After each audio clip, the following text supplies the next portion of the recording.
Good morning everyone. Welcome to my vlog. This is Orax Farm. Kanang diya sa multicab dinha sa balag ng alanganin kana diha ta magsugod pa mo na ang highest point mo na highest point ha. Adihay lubi nga murag tulong buok, mangga, kung sa panang kahuya diha na Jamelina. So kani diri nga area diri ta magsugod og tanom. Actually gisugdan na ni og tanom og lubi. Na ano ni lubi kana 1 2 3 4 5 padulong na dito diri sa kalsada. So kaning akong gitindugan mao ni ang atong tamnan og lubi kani medyo ni taas sa puring sagbot gikan dinhi kani nga mao ni ang boundary. Okay, kay kana nga karsada padulong na dito sa simbahan. So musa kami karon dito hantod dito sa luwak na ni. Kaya moadto mi dito sa pikas ng bungtod. Magpicture na po ka dito sa unahan. Padulong diri sa ubos. Dito ha. Manina kana. So kani diri medyo wala pa sagbot pero sa unahan na ana. Nahang nalagit ta aning pangputol ani. Okay, so that's the first episode of our Orax Farm adventure. Okay, welcome to the second episode of this vlog, Orax Farm. Mao na ang the highest point, no? Dito tagikan sa ubos. Kana ang atong reference point katong CR og dili na makita tong kuan. So kanang imong nakita din ha. Kaya magsugod tagtanom og lubi dito sa ubos hanto dinhi sa among gitindugan. So dinha kay highest point man na mga pipila ka lubi diha nato itanom ang dwarf. Naami sa highest point karon mulugsong na pud mi dito. Okay, mulugsong kana boundary na diri sa pikas. Kanay na ay daghang kahoy sa pikas na pud na. Okay, muna ang 360 view sa property sa Orax Farm. Lampasanan na gyud kay paspas ng tubo ang yahang kuan mga sagbot. Okay, kanang highest point ato ra ng atono niya moadto pa mi dito sa likod. Okay, ni ana ta dire sa likod, no? Sa likod na ni sa property. Tatandaan natin galing tayo dun sa gitna, dun sa highest point. So mauni siya ang picture og nato sa likod. Medyo sloping down. Okay, so diha rataman ang property. Pero moadto pa ta dito. Moadto pa ta dito sa pikas po dito, pikas. Oh. Pikas ni diri pa man ta nag-concentrate. So para ma-analyze nimo, ma-visualize pud nimo ang atong reference point kanang highest point kana mo na highest point niya mulugsong dahil dito. Mulugsong dito sa pikas ana. Kani palugsong na pud ni. Okay, palugsong na pud ni ana. Okay. So munaog meron kay moadto mi dito sa pikas. Gituyok na mo ni actually ning property. Mailhan minimo ang boundary kay kanang wala gilampasan sa pikas na pud na. Welcome to another episode of our Orax Farm journey. Kung inyong matikdan mga igsuon na ata sa likod sa vantage point diri, no? Unya kani nalampasan kani wala. Pero dito sa pikas actually na dakong portion wala pa gyud malampasan kay medyo ang sampinit ni kuana lisod-lisod og medyo kuandra man ni gipakyaw, no? Pero kay naataan ni diri sa likod mao na ni ang katunga sa property kay mutuyok naman ta dito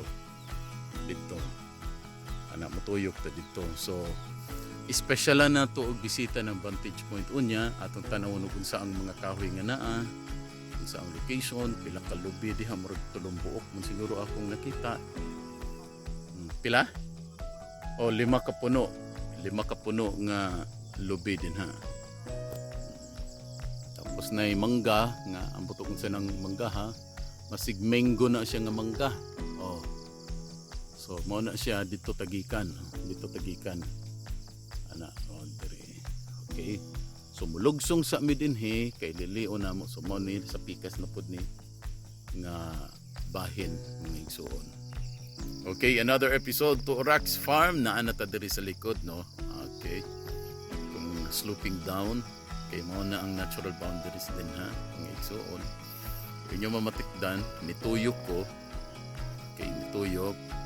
Okay, naara ang atong reference point, no, kani atong highest point nya dito tagikan ana tuyok. Okay, ito matagikan di na makit-an ang katong dito sa likod kay naalagi lampasanan pa, no, din ang part kani. So kaning atong gitindugan din sa likod pwede ni nato matamnan og kani diri nga part lubi padulong dito. Pero i-daily na to diha nga portion kay diha man tukuron ang mansion ni Ororak, yang function hall. Onya dito sa likod ani din ha tong balay. Okay, so pero before ana dako pa kay space before sa balay. Din na ang nindot putangan og livestock, no. Pagbuhi ta diha og manok og kanding. So mutuyok mi karon para makita nato ang kinatibukan o ang pinaka-last na tong kuan kaning dinhi sa taas. Naata dinhi sa unsa naman east side, north side. Basta naa na ta sa kilid, no. Naara ditong atong vantage point. Kunya mulugsong na ta dito. Kana akong gitudlo nga kuan shortcutana na padulong dito sa balay kay kanamang kahoy, no. Pero apil pa ni siya nga person na ay alanganing di man inipapot. Ha? Sasa? Alanganing. Ha? Pwede po ni ipaod, no? Oo, pwede ni. Tata kay baluman, no? Mapaod? Sige. Kani nakakuha mi og pako kay nalampasan man nanubo ang pako. Actually naa pa dito mga pako. Nya kani siya nga dalan. Okay, emphasize na ko ha. Kani siya nga dalan kanang marang apil pa na dire. Paglapas nimo ng marang padulong na dito sa Popoy's Farm. Musaka dito. So nituyok ta dito ta sa pikas. Okay? So kani pwede nato ni putangag fruit trees, lubi gihapon basta ka i-preserve lang nato diri nga area padulong dito kay kani mao ni ang giplanuhan nga nindot livestock, no, para makadagandagan ang manok nato. Unya padulong mi dito sa fish pond. Okay? So I hope nga na visualize sa atong boss amo manager ang iyahang bahandi katigayunan sa lupa nga dili madalas langit. Okay, sige. Hapit na tamahuman sa atong Orax Farm journey. Tanawon ninyo na ano ta dinhi sa kadtong gihimong basakan sa una. Kani basakan gyud ni unya kadto gi-convert nila fish plant pero wala pa tubig. Kani boundary ni sa pitas. Pero naa din atong sapa-sapa. Pero kanang apil pa ni diri sa sulod. Kana dito tagikan. Okay. Dito ta hagikan, dito nay atabay na source sa tubig. Tapos ano atong farm manager.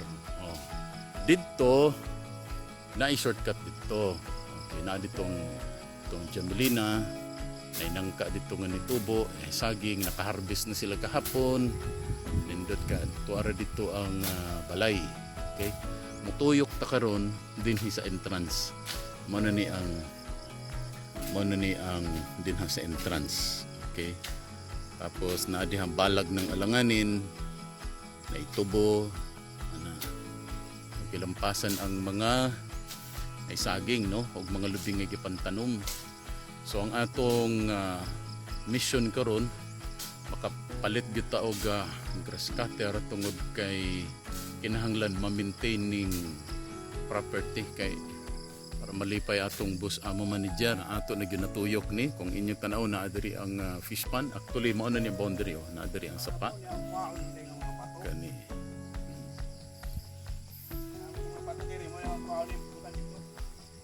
Oh, ang fish pond god kung nakabantay ka nganong naay bato na kay mo ni butangan og kanang oo butangan na siya og kanang sa lubi ba kanimo ni ang fish pond. Okay, diri na ta sa pikas nga side no? Dito ta nagsugod sa kabila gaina sa boundary nila ni Pastor Salarda o katong sa Katagiya. Kanimo ning gibasakan sa una mao ni siya na idalan diri no? Diri man tagikan dito ta nangutlo og pako nya kani nindot ni siya kaayo nga portion mga igsuon. Nindot ni siya kay naa diri ang suba kami mabutang diri og bangko-bangko. Yan mao na siya ang pikas.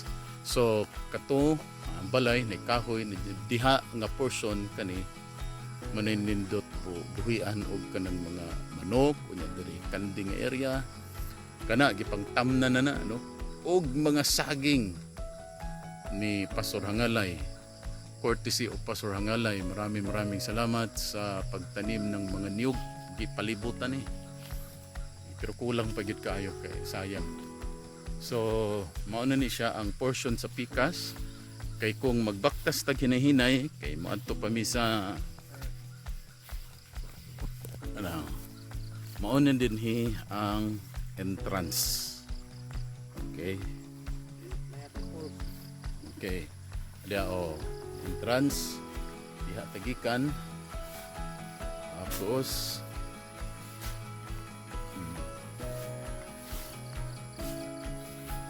okay, mo na siya entrance na diri balag ng alalanganin. Magkalugi-lugi si Nedian eh. Okay, tuyok ta kay naapatay utang katong vantage point unya ato tong sa kahoy. Okay, welcome once again to Rex Farm. We are on the highest point of this property. Yan yung tinuturo natin.